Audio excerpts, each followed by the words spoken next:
ഇന്നൊരു അനുഭവം പറയാം.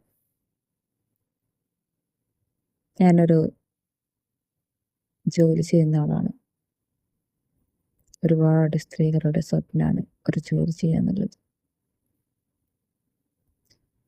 പക്ഷേ നിവൃത്തികേട് കൊണ്ട് ജോലി ചെയ്യാൻ പോകുന്ന സ്ത്രീകളുണ്ടല്ലോ, അവരെ മുതലൊക്കെ ഒരുപാട് ആളുകളുണ്ടാവും.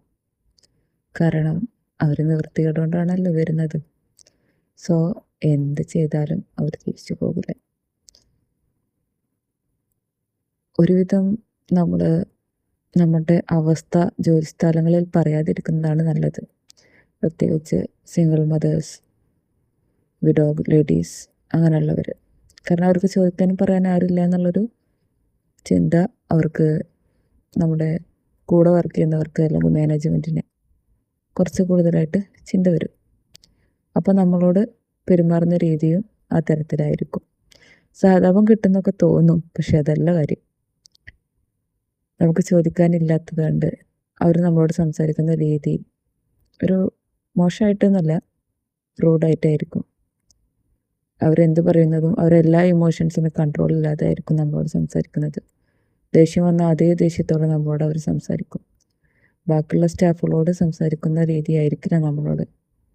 അവർക്കൊക്കെ എന്തെങ്കിലും പറഞ്ഞാൽ തിരിച്ച് മറുപടി പറയാനോ അല്ലെങ്കിൽ തിരിച്ച് പ്രതികരിക്കാനോ ആളുണ്ടെന്ന ബോധം ഇവർക്ക് നന്നായിട്ടുണ്ടാകും. പക്ഷേ നിസ്സഹായതയോടെ നിൽക്കുന്ന, ഒന്നിനും പ്രാപ്തമല്ലാത്ത കുറേ സ്ത്രീകളുണ്ട്.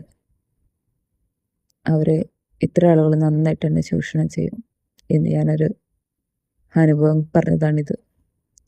എൻ്റെ അനുഭവമായിരുന്നു എന്നത്. ഒരു സ്ഥാപനം ഒന്നാകെ കൊണ്ടു നടന്നിട്ടും അവസാനം എനിക്ക് കേട്ടത്, ഞാൻ ചെയ്യാത്ത അല്ലെങ്കിൽ ചെയ്തു കഴിഞ്ഞ കാര്യങ്ങളിൽ ഫോക്കസ് ചെയ്തില്ല എന്ന് പറഞ്ഞിട്ടാണ്.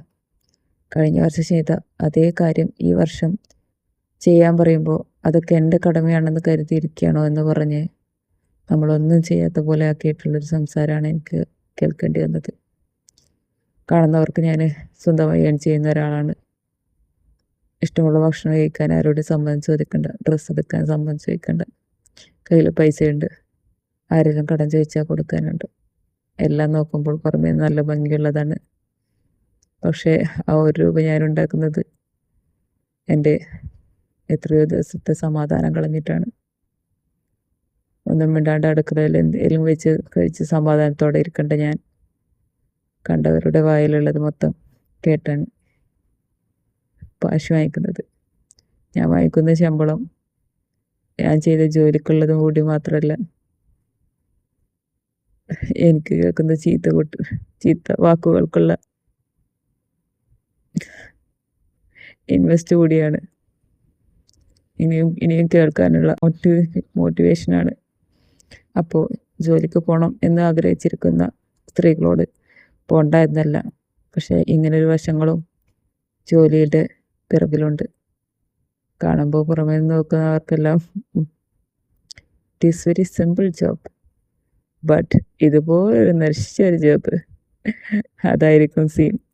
അതുകൊണ്ട് വീട്ടിലുള്ളതും നാട്ടിലുള്ളതും പൈസ കൊടുത്ത് കിട്ടുന്നതും എല്ലാം വാങ്ങിക്കാൻ തയ്യാറായവർ മാത്രം ജോലി എന്ന സ്വപ്നം കാണുക. ഇതൊന്നും സിമ്പിളല്ല. ഫോളോ ചെയ്ത് പോയിക്കോ. എന്തെങ്കിലുമായിട്ട് വീണ്ടും വരാം.